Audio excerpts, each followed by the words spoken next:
Hello YouTube, my name is Jason and today I'm going to take apart my rear axle. A couple of weeks ago I was getting ready to cruise up to a parade, went over some railroad tracks, and all of a sudden my wheel went one way and I went the other way, and that was the end of my axle. So I'm now a card carrying member of the Broken Axle Club. It's a thing, you should Google it.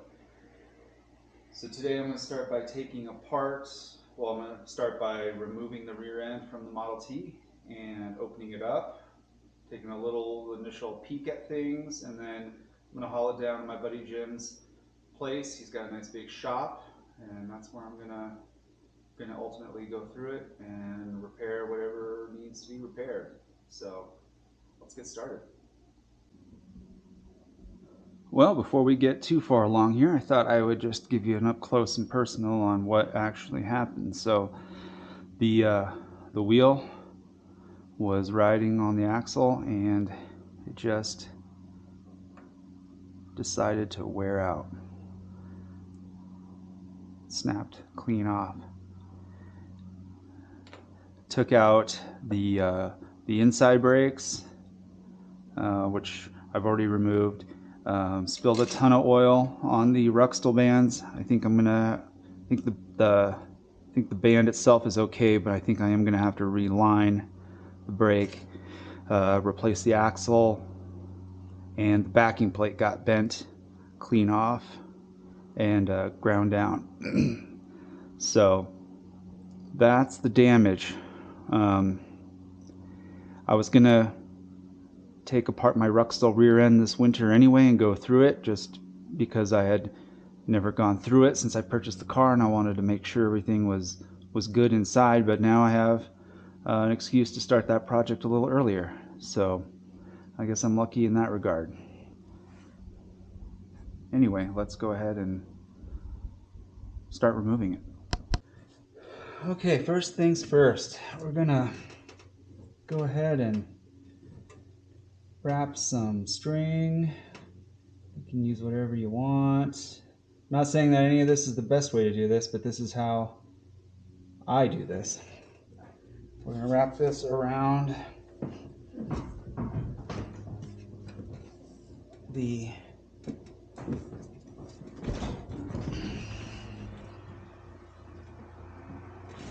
torque tube, just so that when we loosen it up and it comes free, it doesn't just bang on the ground.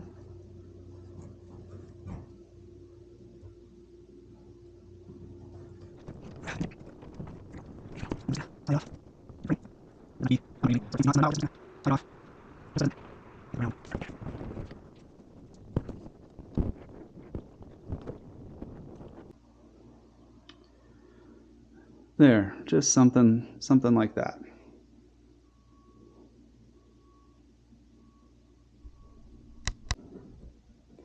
Alright, so next, and I've already done this because I lost a wheel and I just went ahead and did this to the other side, is you're going to want to remove your rear wheels. And so to do that, you're going to take your silver hubcap off, remove the cotter pin, spin off the castellated nut, and then you're very likely, if it's on the way it's supposed to, going to need a hub puller to get it off of the axle. And then in this instance, my axle was broken on one side, and on this side, turns out it wasn't tight to the axle. That might have been part of the problem to begin with, but regardless, get the wheels off, get the inner brakes off, and then we'll move on to the next step. Okay, so the next step is we're gonna remove these cotter pins and these nuts, take the perch spring, or get it off of the spring, and then I have auxiliary Rocky Mountain brakes, so I'm going to disconnect the rod from the brake, And same with the internal stock Ford brakes. I'm going to disconnect that. So we're going to do those three things.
It seems like the more years these cotter pins spend on the car, the harder they are to get off.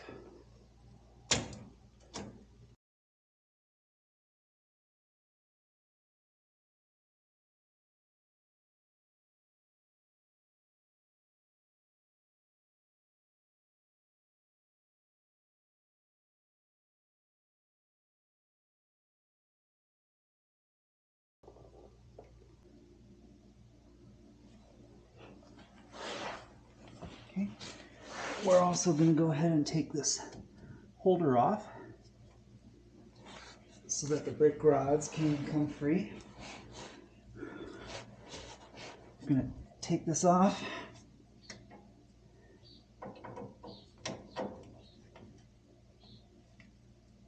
And that will let the brake rod come free from the tie rod here.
And we're going to do the same on the other side. But before we do that, before I switch sides, I'm going to go ahead and take these front two bolts off that I was talking about earlier. All right, so yeah, as I was saying, I removed that little holder, and now I'm going to take this off on this side, and then I'm going to do the same thing on the driver's side of the car.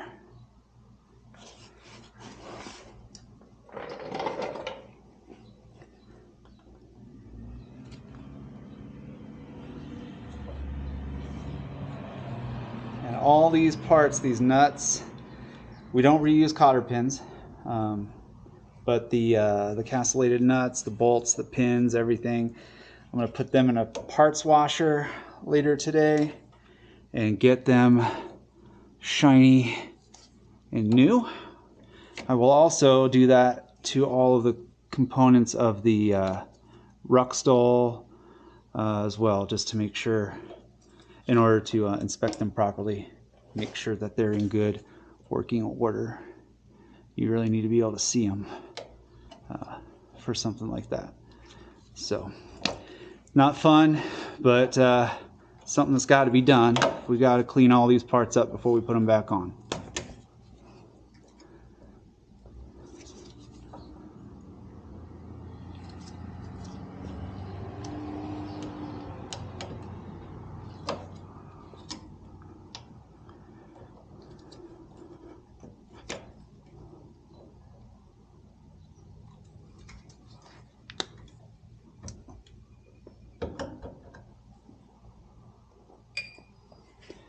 And I know I said it once, but I'll say it again.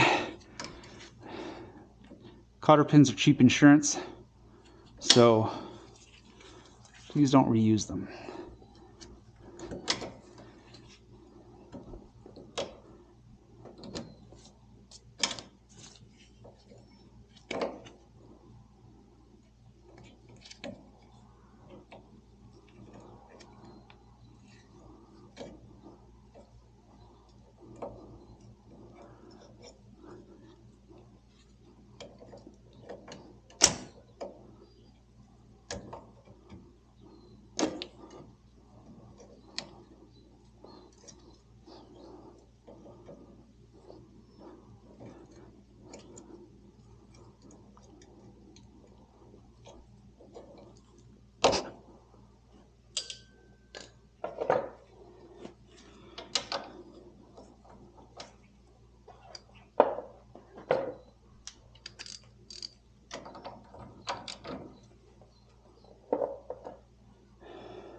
I don't have the right size socket with me, so I will go get the right one and be right back.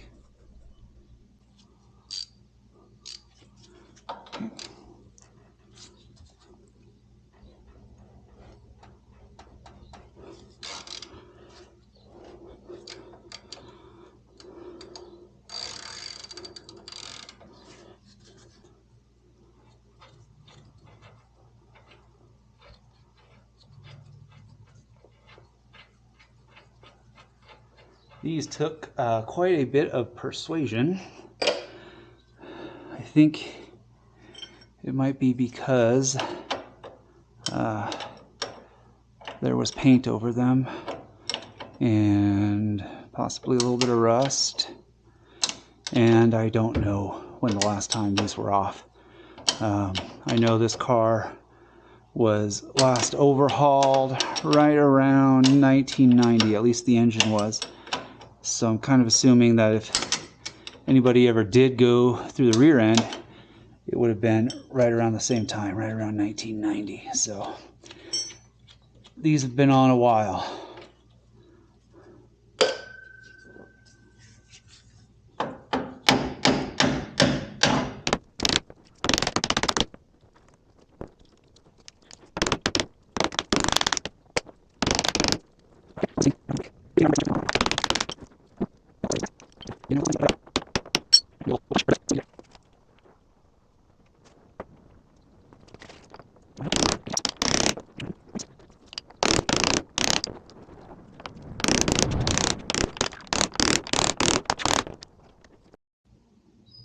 Okay, so here's what happened.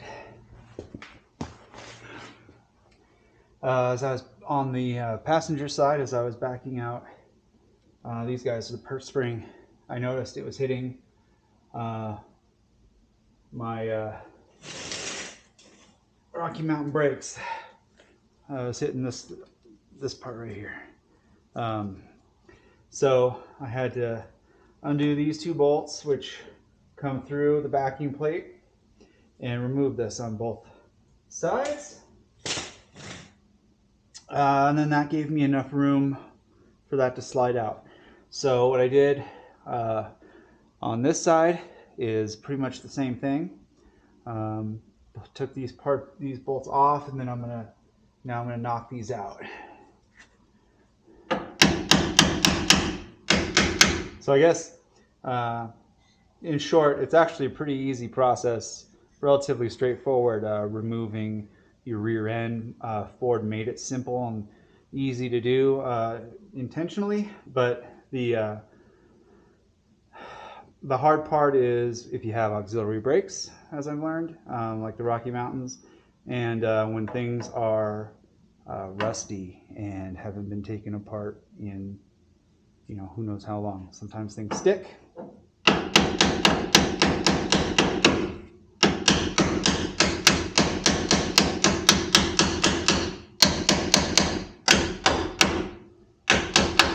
Now, as we get closer and this comes out, there is a little bit of tension on these springs, so they will kind of fly on you. So just to be aware of that. There's not that much tension. It's not really that big of a deal, but it can certainly surprise you.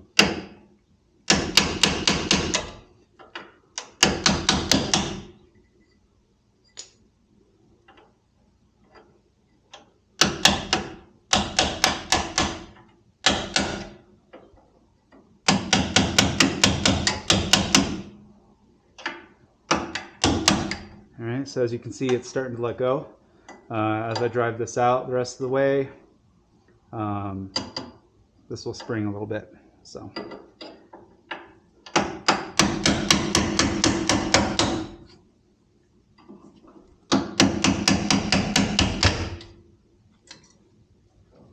Just like that. And we're free. And these are the little guys that come out.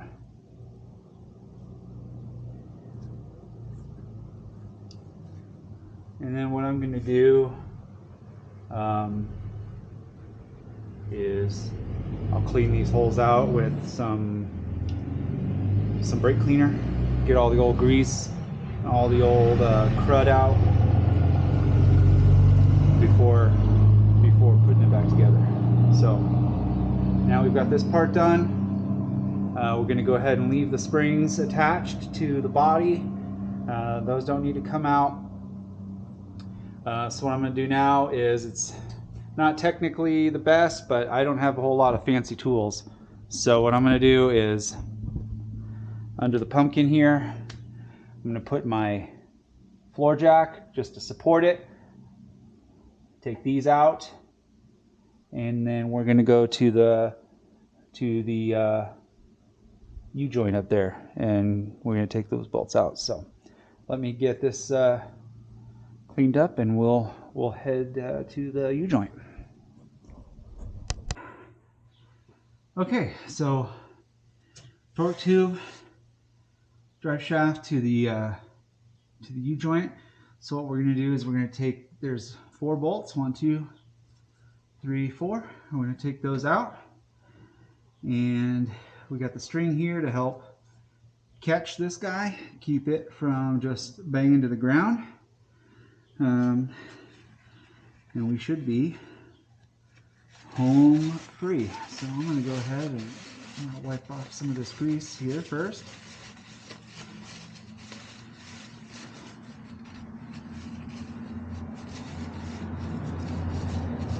I like to keep this really well greased. You want to keep a lot of grease in this, otherwise it'll leak motor oil. I'm also going to try to tighten this up a little bit once I get it apart. You'll notice safety wire. This is very important to have safety wire down there. You want to safety wire it back when you're done. Just keeps the nuts from working loose. This wasn't safety wired that good, so good thing we're getting into it. There we go. Right. We'll go ahead and get this wire out of here.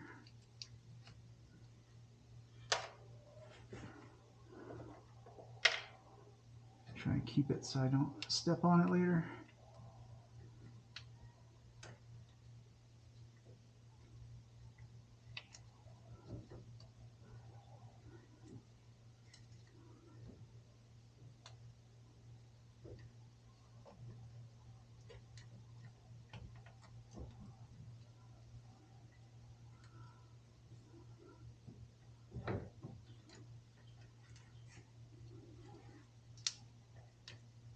Okay. Go ahead and grab it.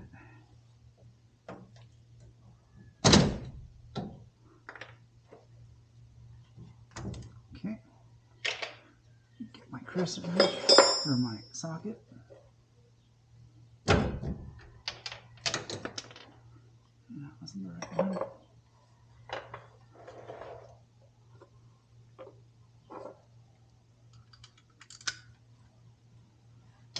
Alright, I'm going to go ahead and take these loose.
And we're free.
Well, took a little over an hour, maybe an hour and a half, but we got it done, got it apart.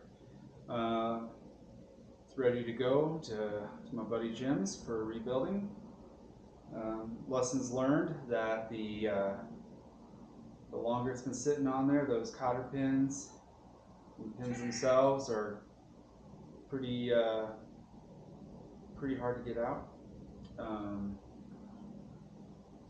And if you have an auxiliary brake system like the Ruxtol, you have to take that off too.